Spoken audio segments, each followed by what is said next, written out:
Et donc moi je travaille, j'étais très intéressée par ce colloque que Philippe organise parce que j'avais moi-même écrit un article sur le mensonge, vraiment que vous trouvez en ligne d'ailleurs sur une revue qui s'appelle Terrain, qui avait consacré un numéro spécial au mensonge, mentir, il s'appelle Mentir. J'avais écrit justement pourquoi c'est une obsession des philosophes, pourquoi c'est si grave de mentir pour les philosophes et aussi pour la religion, mais enfin on reviendra sur ça. Puis en effet, enfin pour d'autres raisons, enfin mon travail a croisé le travail de Philippe sur une autre dimension, la dimension de la réputation, un thème auquel moi j'ai consacré un livre qui sort le 26 août chez les PUF qui s'appelle La réputation. Donc je profite pour faire un peu de pub et là, il y a 2 ans, j'avais fait mon séminaire à l'école de hautes études sur la réputation et de ce séminaire, on a tiré un numéro spécial d'une revue qui s'appelle Communication à laquelle Philippe a participé, consacré à la question de la réputation, là aussi très interdisciplinaire, un peu donc dans l'esprit aussi de cette journée. Donc, la question que je voudrais discuter aujourd'hui, elle est très bien résumée par ce cartoon du New Yorker, enfin, just once I'd like to be accepted for whom I'm not. Et donc, et ça, c'est la façon que j'ai pour lier, disons, les 2 thèmes sur lesquels je vais traiter. Ça veut dire le mensonge à soi-même, qui est un thème philosophique complètement, disons, très bien établi, une question philosophique très, très, très classique, et la duperie de soi, self-deception en anglais. Donc, c'est vraiment une question qui a une longue littérature disons, des classiques de l'Antiquité jusqu'à le Moyen-Âge, Saint-Augustin, le débat Kant-Benjamin Constant. C'est vraiment une grande tradition, et aussi dans la philosophie contemporaine, et la question de la réputation. Donc c'est un peu une espèce d'acrobatie de mettre ensemble 2 morceaux de littérature philosophique, au fond, qui sont séparés, mais disons, la question qui m'intéresse, c'est exactement ça. Est-ce que parfois on a envie d'être vraiment reconnu pour ce qu'on n'est pas, enfin, et donc bien sûr la question de mentir à soi-même, je la présente ici rapidement avec une citation de Twelfth Night de Shakespeare. Good Madonna, why mourns thou? Good fool for my brother's dead. I think his soul is in hell, Madonna. I know his soul is in heaven, fool. The more fool Madonna is to more for your brother's soul being in heaven. They take away the fool. So, bien sûr, ça c'est un cas précis. Enfin, très souvent, on sait très bien dans les religions, c'est dans les croyances religieuses, c'est un exemple du péri de soi. Enfin, si elle sait que son frère est au paradis, pourquoi elle est triste? Et voilà, donc quelques remarques préliminaires sur qu'est-ce que le mensonge en philosophie et pourquoi c'est une question si cruciale, si centrale dans la philosophie, dans toute l'histoire de la philosophie. Et moi, je dirais même, enfin, dans l'article que Philippe connaît, qui est publié sur Terrain, ça touche à une question fondamentale de la philosophie. La philosophie, on pourrait la distinguer d'autres activités théoriques, comme la rhétorique, etc., pour la centralité, la centralité du mensonge et du rapport entre vérité et mensonge. Donc, comme je vous disais, enfin, la question de la légitimité du mensonge en philosophie est très ancienne. Est-ce qu'on n'est jamais justifié à mentir? Est-ce qu'il y a, par exemple, des circonstances où un mensonge est moralement supérieur à une vérité, en permettant, par exemple, d'éviter un mal plus grave? Là, vous trouvez, par exemple, en philosophie, un débat qui est très beau entre Kant et Benjamin Constant, où Kant, psychorigide philosophe, la caricature du philosophe psychorigide, dit non, jamais, on n'a jamais le droit de mentir, même pour défendre un ami injustement persécuté par la police. Et Constant, on dit, enfin, c'est une société, la société kantienne est une société de normes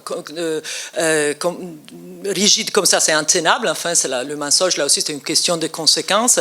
Et ce débat est repris d'une façon très, très poétique et magnifique dans la nouvelle de Sartre, que peut-être vous connaissez, Le Mur, où voilà, enfin, pendant la guerre d'Espagne, il y a un problème il y a une question de mensonge. Enfin, je ne vais pas raconter l'histoire, mais enfin, c'est à partir de ce débat que Sartre a développé l'idée littéraire de la nouvelle. Et alors, on a parlé aujourd'hui de beaucoup d'actes linguistiques qui sont très différents, et c'était la beauté de cette journée. Enfin, que le mensonge, ça touche des poissons jusqu'aux œuvres d'art de Jeff Koons, et au fond, donc toute une série, toute une panoplie de notions qui sont semblables, enfin qui se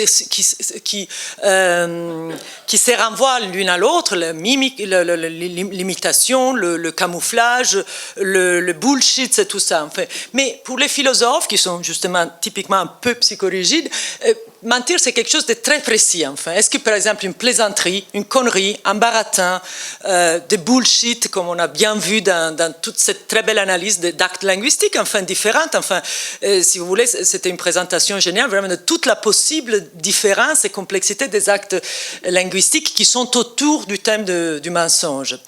Est-ce que cacher la vérité en ne disant rien, omettre des informations signifie mentir? Est-ce qu'un désintérêt pour la vérité est une faute morale, ou la faute morale est seulement attribuée à ceux qui connaissent la vérité et pourtant mentent? Est-ce que j'avais écrit un article sur ce thème qui a été d'ailleurs évoqué encore aujourd'hui, sur la présence d'armes de destruction massive en Irak. Est-ce que Colin Powell est un bullshitter ou un menteur? Enfin, il a perdu sa place de tout son job pour cette histoire, mais au fond, il ne savait pas. Il reçoit ce rapport de l'intelligence anglaise le 3 février. Le 5 février, il a le culot de présenter le rapport aux Nations Unies, devant les Nations Unies, et avec des données inexistantes en disant qu'il y a des armes de destruction massive. Et c'est clairement un cas d'inexactitude beaucoup plus qu'insincérité. Enfin, les deux étaient présents, mais dans des rôles qui étaient très, très différents. Est-ce que lui, qui probablement n'était pas au courant du niveau de baratin qu'il y avait dans ce rapport, est coupable au même niveau que celui qui fabrique le mensonge en sachant qu'il n'y a pas d'armes de destruction massive en Irak? Est-ce que, par exemple, la sanction morale de la société est différente? Donc, pour les philosophes, mentir est différent par rapport à tous ces autres actes qu'on a évoqués. Mentir est quelque chose n'est pas tout simplement dire les faux, car se tromper est différent de tromper. Mentir, c'est dire les faux en ayant l'intention et connaissant les vrais. Donc, d'une certaine façon, les exemples, par exemple, qui faisaient Joël, d'erreurs, de peur de se tromper, sont très, disons, sont à distinguer par les interdictions morales de la peur de mentir aux autres. Enfin, on peut avoir peur. Enfin, il y a deux grandes vertus, disons, morales qui sont liées à la vérité, qui sont d'un côté la sincérité, de l'autre côté l'exactitude. Enfin, ces deux vertus peuvent être, disons, avoir des poids différents dans les différentes cultures, etc. Mais c'est la présence. L'information n'est pas. Pas seulement elle est vraie, mais elle doit être vraie et être dite avec l'intention de dire le vrai pour être vrai.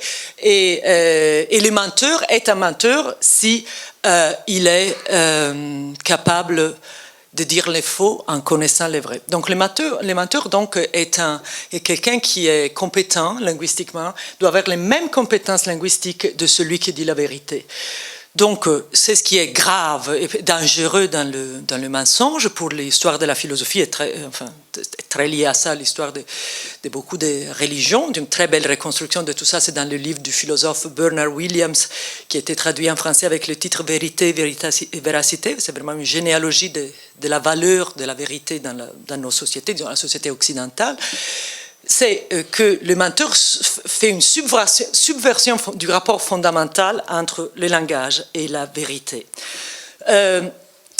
Pour les philosophes, disons, à partir de Platon, la philosophie du logos en opposition, disons, aux sophistes, enfin d'une façon très très brève, il existe un lien essentiel, ontologique, nécessaire entre langage et vérité et les intentions du locuteur. L'esprit, le monde et le langage se tiennent ensemble d'une façon, disons, privilégiée. Le monde se tient ensemble comme nous le voyons, car les mots ont une référence, sont ancrés dans le monde extérieur. Et les locuteurs, en utilisant ces mots, les utilisent avec l'intention de respecter cet ancrage. Donc chaque acte linguistique est un acte, disons, de des respects de cette relation fondamentale. On confirme cette relation fondamentale, disons, référentielle entre les représentations du monde et les mondes. L'usage subversif du langage de la part des sophistes, pour Platon, par exemple, contient vraiment un danger métaphysique, de perdre l'ancrage fondamental de la référence au monde. Si le mensonge triomphe, c'est le scepticisme qui triomphe, toutes les vérités, non pas seulement toutes les vérités sont pareilles, mais tous les mondes deviennent pareils. Enfin, il n'y a pas un monde, une réalité qui est privilégiée. Et peut-être c'est bien, je veux dire. C'est peut-être Platon était lui aussi un peu psychorigide, ce que je pense profondément. Alors, il y a un problème philosophique encore plus, disons, précis, c'est le problème du mensonge à soi-même. Est-il jamais possible, si le mensonge est ainsi défini, comme je l'ai défini, et comme d'après l'histoire de la philosophie, comme un acte linguistique spécial, enfin, où on dit le faux en sachant, en connaissant le vrai, est-ce qu'on peut le faire sur soi-même? Est-ce qu'on peut se mentir à soi-même? Et il y a plein de philosophes qui disent tout simplement non, c'est impossible, on rentre dans une situation d'irrationalité. Enfin. Donc, pourquoi? Parce que mentir est un acte, comme on a vu, intentionnel, ça veut dire le faux lorsqu'on connaît le vrai. Un acte intentionnel est justifié par une motivation, donc j'ai produit un acte intentionnel parce que j'ai une motivation de le produire, et une motivation requiert un sujet dont l'action qui est unique dépend de cette motivation. Donc, si je peux penser une chose et son contraire, mais je ne peux pas faire une chose et son contraire. Donc, si j'ai produit un mensonge comme acte intentionnel qui est motivé, qui va motiver une action, l'action sera univoque. Enfin, donc comment est-ce que je peux, disons, je devrais avoir, disons, un ego divisé, enfin, un split ego. C'est un article, disons, typique de cette position, disons, d'impossibilité de mentir à soi-même, que celui de Donald Davidson dans une recueil qui s'appelle Studies of Rationality, qui s'appelle Who is Fooled? The telling a line pretty clearly requires a speech act performed with the intention that someone be deceived, that is, misled with respect to the truth of some proposition. Comment est-ce que je peux le faire sur soi-même? Comment est-ce qu'on peut mentir de cette façon à soi-même? Est-ce qu'on peut en général mentir sans le savoir? Alors, si le mensonge est un acte intentionnel, blablabla, bla, bla, bla, bla, il faut connaître les vrais pour dire les faux, etc. Comment est-ce que je peux le faire sur moi-même? Sur moi-même, ça semble être quelque chose que je peux faire sans le savoir. Est-ce qu'on peut mentir sans le savoir? Est-ce qu'on peut se mentir sans le savoir? Ou c'est peut-être d'autres actes linguistiques, se duper, faire semblant, quelque chose qui est disons, dans la périphérie du mensonge, mais n'est pas vraiment le mensonge même. Ça, c'est la question qui est posée par les philosophes. Donc là, j'essaie de rapidement, enfin, parce que je n'ai pas beaucoup de temps, je ne sais pas combien de temps ça me reste, parce que je n'ai pas accepté l'offre très gentille de la montre de M. Bertos, donc je me retrouve sans montre. Enfin. Ok. Ah voilà, il y a une pendule là qui sonne en plus, donc il y a encore du temps. Et donc, par exemple, il y a des formes de mensonges. Alors, la philosophie, cet acte de mentir, disons, sur lequel je concentrais cette première partie de la présentation, est un acte distinctif du langage, enfin, un acte du langage. Mais on connaît tous, enfin, des façons d'ajuster quelque chose par rapport à nous-mêmes qui ne relève pas, qui relève d'une certaine façon du mensonge ou bien de la wishful thinking ou de l'illusion, mais j'essaierai justement d'insister que c'est plutôt quelque chose qui ressemble plus au mensonge qu'au simple wishful thinking, lorsqu'on ajuste le rapport qu'on a à sa propre image. Voilà, ça c'est un exemple personnel. Lorsque je me regarde dans le miroir, j'essaie vraiment, le miroir de ma salle de bain, ma maison, j'essaie d'ajuster, même si je suis seule, enfin, donc c'est pas une image sociale, ou bien c'est une drôle d'image sociale, d'ajuster mon image à ce que j'aimerais être ou à ce que je me souviens avoir été, à l'image par exemple de ma jeunesse, que le miroir malheureusement, même avec tous les efforts de lumière que je peux faire, n'arrive plus à me renvoyer. Donc je mens intentionnellement à moi et j'essaie de me montrer à moi-même sous mon meilleur profil, je tourne le visage selon la lumière, je bouge mes mes cheveux d'une façon... Et en fait, j'ai découvert que le miroir de chez moi, les plus généreux du miroir, enfin, je l'ai construit avec... Dès que je sors, je regarde dans une vitrine, je dis, mais non, mais c'est pas moi. Et, parce que ça fait des années qu'il m'accompagne, enfin, ça fait 20 ans qu'il m'accompagne. Et comme le miroir de Blanche-Neige, de la reine de Blanche-Neige, je l'ai, je sais pas, apprivoisé à me renvoyer une image très gentille de moi-même. Enfin, c'est la lumière, c'est les couleurs que j'ai mis dans la salle de bain, enfin, et donc il est vraiment très gentil, mon miroir. Mais en fait, c'est une façon de bien sûr, de se duper qui est quand même, c'est ce qui est intéressant, c'est qui motive mon action d'une certaine façon. Elle motive mon action. Donc, d'une certaine façon, elle est intentionnelle quelque part. Ce n'est pas justement le fait que je ne me regarde pas, inconsciemment, j'ai fait quelque chose de bizarre avec mon esprit. Intentionnellement, j'essaye de paraître mieux que ce que je suis. Donc, dans ce sens-là, je pense qu'il y a quelque chose qui ressemble au mensonge. Enfin, donc, parce qu'il y a un aspect intentionnel. Parce que seulement l'aspect intentionnel du mensonge peut motiver mes actions. Enfin, si le mensonge intentionnel peut motiver mes actions. Sinon, il faut rentrer dans un autre niveau d'explication, type... Bien sûr, des motivations qui sont d'ordre inconscient, etc. Mais donc, c'est l'intention, dans ce cas, dans cet exemple personnel, de paraître mieux que ce que je suis qui motive mon action, même s'il ne s'agit pas d'un acte linguistique.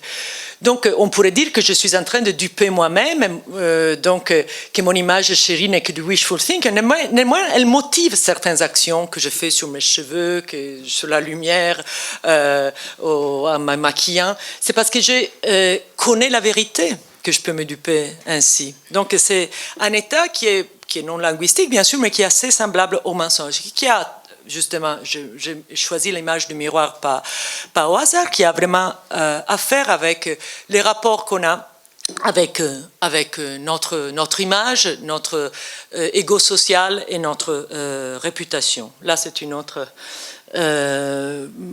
image qui reprend ce que je présente tout à l'heure avec ma photographie. Ça, c'est une autre cartoon du New Yorker. Enfin, ça, c'est une façon très intentionnelle, justement assez élaborée de gagner une image bonne. Mais vous savez, les relations avec... comment est-ce qu'on appelle... c'est pas une... Balance, je dis toujours balançoire, enfin, mais ça doit être là aussi. Freud aurait une explication pour ça. Enfin. Donc, est-ce que mentir à soi-même est irrationnel? Le problème à la Davidson, etc., c'est que justement, je ne peux pas mentir en ne connaissant pas la vérité, donc je ne peux pas mentir en ne sachant pas de mentir. Donc, le moi ne peut pas mentir à soi-même. Donc, sauf en faisant l'hypothèse qui existe depuis l'histoire du monde, enfin au moins du monde philosophique, que l'ego a de multiples facettes, une âme avec plusieurs parties, par exemple comme chez Platon, l'une qui est aveugle à l'autre, ou en inconscient, enfin des stratégies, disons, de cloisonner l'ego. Donc il y a une partie, il y a deux égos. Au fond, il y a une partie qui ne parle pas à l'autre, qui ne voit pas l'autre. Donc c'est cette partie qui ment à l'autre. C'est comme avoir deux personnes dans soi. Alors, dans mon travail, surtout dans ce nouveau travail, dans ce nouveau livre sur la réputation, moi, j'ai fait une hypothèse qui est un peu différente, qui n'a pas vraiment à voir avec une partition de l'âme, mais plutôt avec la relation très spéciale qu'on a nous-mêmes, enfin, avec notre moi social. Notre moi social est en étant un objet complexe que j'essaie de décrire et d'illustrer dans mon livre, mais sur lesquels, enfin, vous connaissez beaucoup mieux que moi, sur les travaux de Philippe, par exemple, sur le développement de l'ego social chez l'enfant, m'ont beaucoup inspiré. Et il y a une énorme littérature de cognition sociale qui essaie de comprendre quelle est la nature vraiment psychologique de ce moi social. De toute façon, je pars d'une hypothèse que je ne développerai pas ici dans les détails. Donc nous avons deux égos, deux identités qui conditionnent qui nous sommes et comment nous agissons. Notre subjectivité, faite de nos expériences proprioceptives, nos sensations physiques incarnées dans notre corps, et notre réputation, c'est-à-dire ce puissant système rétroactif du soi sur soi-même qui constitue notre identité sociale et qui intègre dans notre autoperception comment nous nous voyons vus. Alors, au début du XXe siècle, le sociologue américain, psychologue, sociologue américain Cooley appelait ce deuxième ego the looking glass self. C'est pour ça que j'ai cette image chérie de moi-même qui se fait une photo au miroir. J'utilisais cette image. Enfin. L'ego qui est reflété par les miroirs. Donc la perception de notre identité s'étisse au fil du temps en y incorporant ce que nous croyons que les autres pensent de nous. Donc, c'est ce qui est intéressant, c'est que la réputation n'est pas, notre image sociale n'est pas l'opinion des autres, mais c'est ce que nous croyons être l'opinion des autres. Donc, c'est un objet, disons, cognitif, socio-cognitif plus complexe.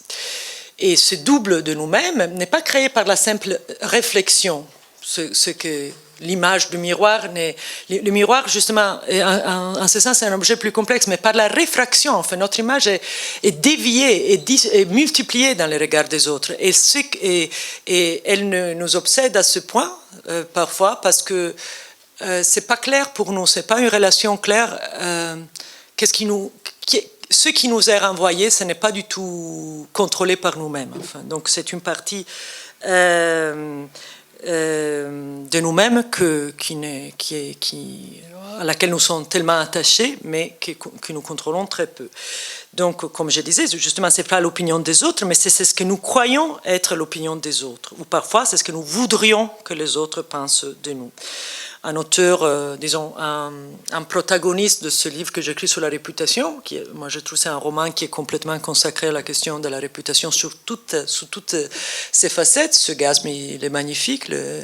Et justement, et Nick Carraway, qui est le narrateur, dit de lui, justement, qui vraiment les rêveurs. Gatsby est un personnage incroyable parce que, non, bien sûr, tout est réputation chez lui. Enfin, il se construit cette réputation de grand riche, mais avec de l'argent on ne sait pas d'où vient, mais il a un passé de réputation sulfureuse. On dit qu'il a étudié à Oxford, on dit qu'il a été ami de l'empereur, etc. Et lui, au fond, il défend son propre moi rêvé, sa propre image de lui, enfin, jusqu'à la fin, jusqu'à mourir pour défendre cette image de lui-même. Enfin, c'est ce que Nick Carraway dit, justement. Aussi invente-t-il la seule sorte de Jay Gatsby qu'un garçon de 17 ans était susceptible d'inventer. Et il demeura fidèle à cette conception jusqu'à la fin. Donc c'est une relation un peu plus complexe. Ce n'est pas seulement le regard des autres qui crée les conformismes, etc. C'est aussi le désir d'être vu comme on voudrait être vu. Et, par exemple, d'être enfin accepté pour les qualités qu'on n'a pas. Donc, c'est ce que je disais, notre image sociale elle nous est à la fois familière et étrangère. Elle provoque en nous des réactions que nous ne contrôlons pas, comme par exemple rougir devant un public intimidant, nous fait perdre nos moyens et constitue en même temps la partie de nous la plus précieuse, celle que nous soignons avec le plus grand souci. Ne pas distinguer entre ces deux aspects de nous-mêmes peut nous faire perdre l'essence de nos actions jusqu'à provoquer à nous des états de détresse profonde dans lesquels nous ne comprenons plus les mobiles de ce que nous avons fait. Le cas de Jean-Claude Roman qui a été cité aujourd'hui, justement, c'est à partir de ce roman, autofiction, comme on l'appelle, de Emmanuel Carrère, que j'ai commencé à m'intéresser à la question de la réputation. Et toute l'histoire de Jean-Claude Roman est reconstruite dans le premier chapitre de mon livre. Donc j'étais très contente qu'on citait ce cas aujourd'hui. Donc voilà, d'une certaine façon, on peut rien faire, on ne peut que laisser une trace informationnelle, sociale, dès qu'on interagit avec les autres. Et cette trace est indélébile, enfin on ne peut pas l'effacer, mais elle est très fragile. Nous n'en contrôlons qu'une partie, bien que nous ne puissions pas éviter de la déposer. Enfin, comme les limaces qui en bougeant, laissent une trace.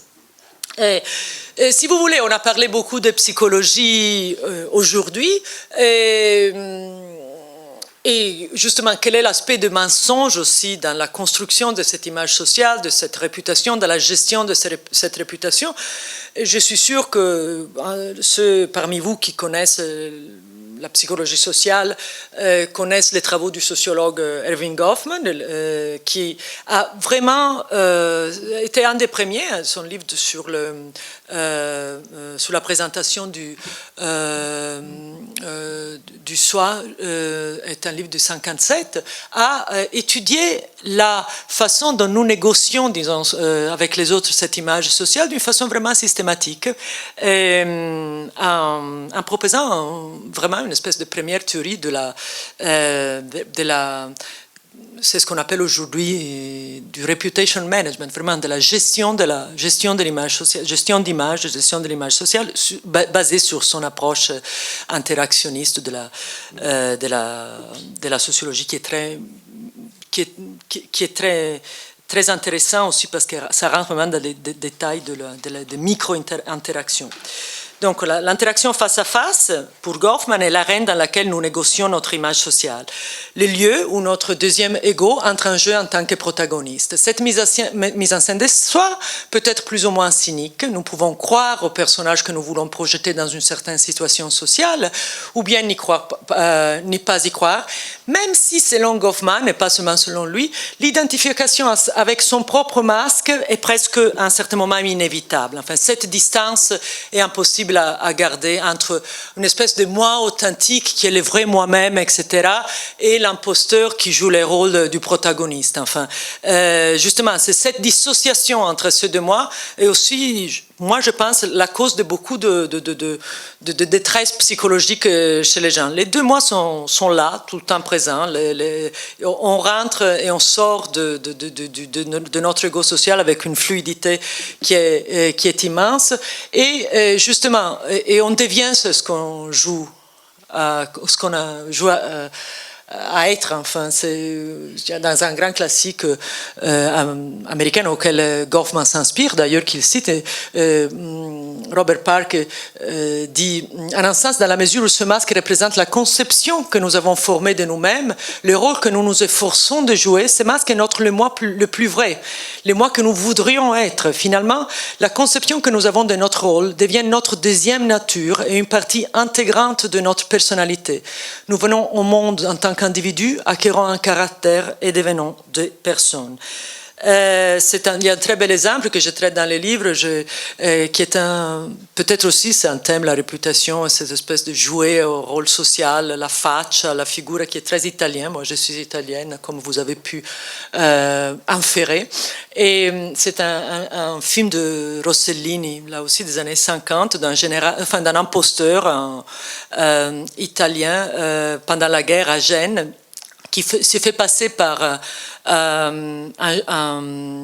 qui se fait passer par un militaire allemand et en disant aux gens, aux Italiens, enfin, qu'il peut avoir des informations sur les prisonniers. Et donc, en se faisant donner de l'argent en échange d'informations qu'il n'a pas, etc. Il est pris, capturé par les Allemands et qui disent, bon, là, ou bien tu finis en prison et t'es exécuté, etc., ou bien tu travailles pour nous et tu vas jouer le rôle du général Della Rovere, un héros de la résistance italienne, à la prison de San Vittore à Milan. Tu fais semblant d'être, qui a été tué, enfin qui est mort, et tu fais semblant d'être le général Della Rovere et tu prend des informations sur les réseaux de résistance au nord de l'Italie, etc. Donc Bardone accepte pour ne pas payer sa peine. Enfin, il va à San Vittore, il commence à jouer le général Della Rovere, il voit toute l'admiration que ça suscite, sa personne chez les gens, etc. Et c'est un merveilleux acteur dont le nom m'échappe là-bas. Enfin, attends, c'est le. Ah ben, je vais.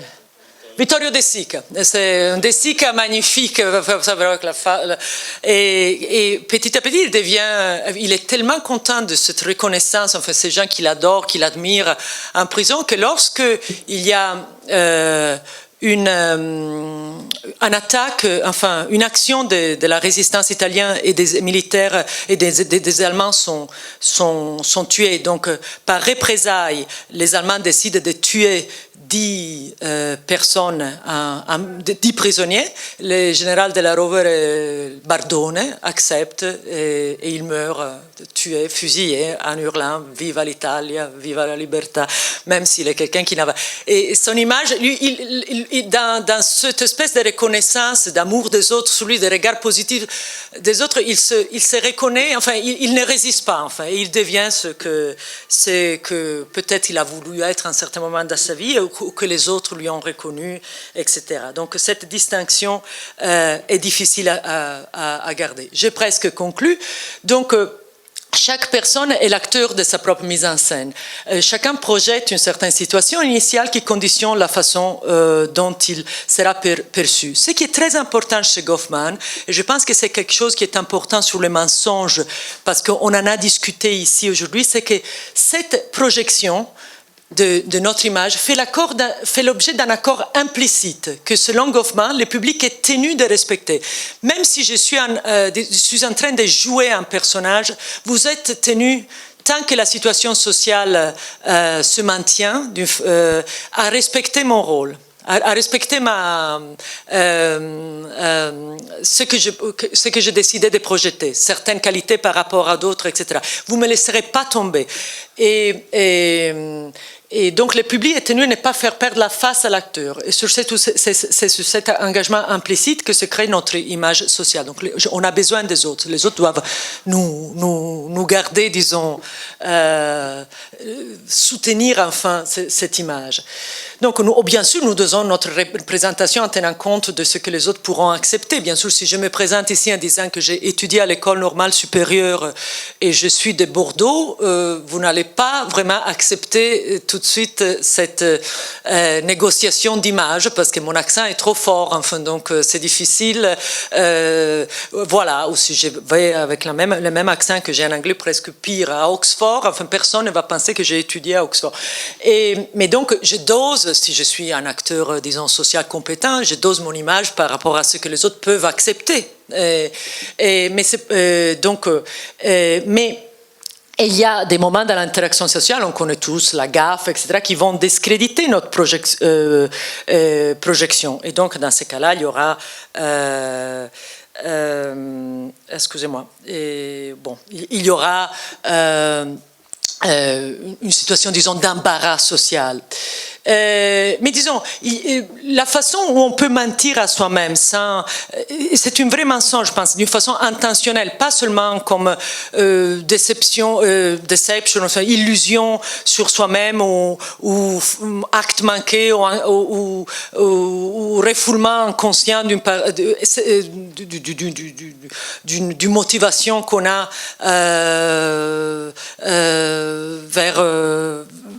vers quelque chose. Mais moi, je pense qu'on peut mentir à soi-même, mais pas directement. Je ne peux pas dire vraiment je suis...